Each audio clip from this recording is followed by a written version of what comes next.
Welcome to the Feral Housewife podcast. I'm your host, Sydney. I can be found on Ravelry as Sydney Knits. One of my favorite things to do to start the rhythm of the day is light the stove in the kitchen. This old stove is really beautiful.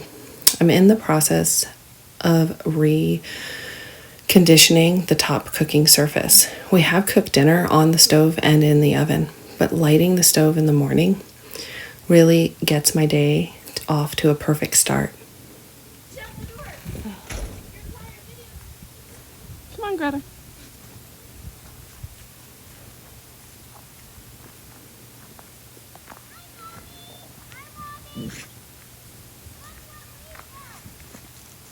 What'd you do? Cool. Go play. Go play.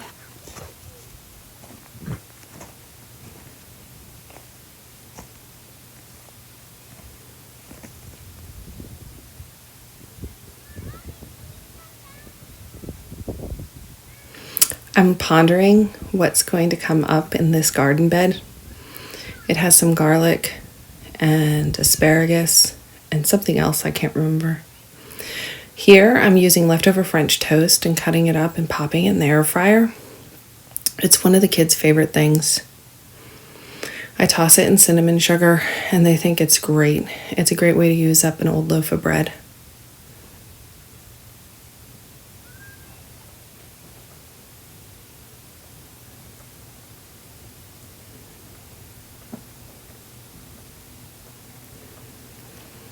This is a merino fleece that I had processed years ago. I had it drafted into roving.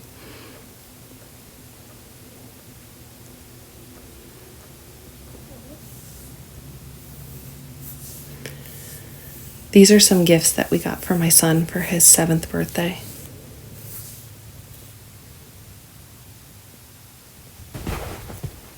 The cat just jumped up to join me while I narrate.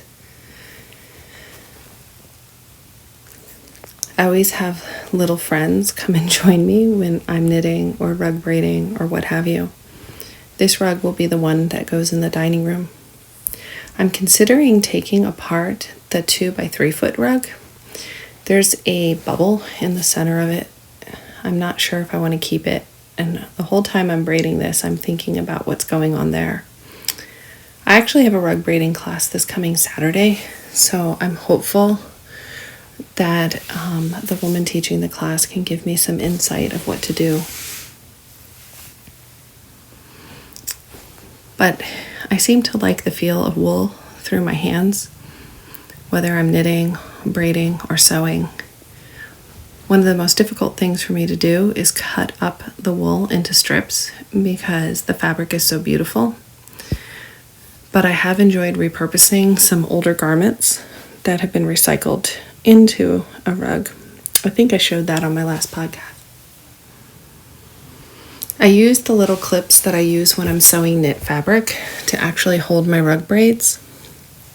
I had bought a braiding accessory. You can iron the folds in, but it's an extra step and I often don't like to take the ironing board out. I should probably get better at that sort of thing. There are people who braid rugs and really think out the patterning beyond what they feel like switching to. I've picked out all the colors of the wool that I'm using, but I haven't entirely laid out the whole carpet the way it's going to be. If you hear a light vibration in the background right now, it's the cat purring, so I'm sorry, but Dwiggett just can't help himself.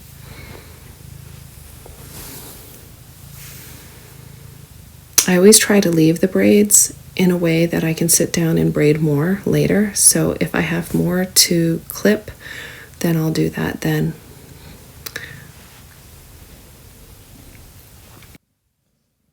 This room is one of the rooms in the house that needs the most work. I started ripping down wallpaper and the seams on the ceiling and wanting to take the fan down before Christmas, but decided to put it on hold. There's some logs that had gotten wet drying above the wood stove, but I haven't lit it yet. So I'm just doing my general morning sweeping up and what have you. But I did get a new toy to play with, and here she is. It's a Singer Red-Eye, 1924. Both she and I hail from New Jersey, so I'm hoping we can get along. I'm just sewing a test strip. I ordered a new band for it, and that should be in this coming weekend, so I might film when I install. Have a great week.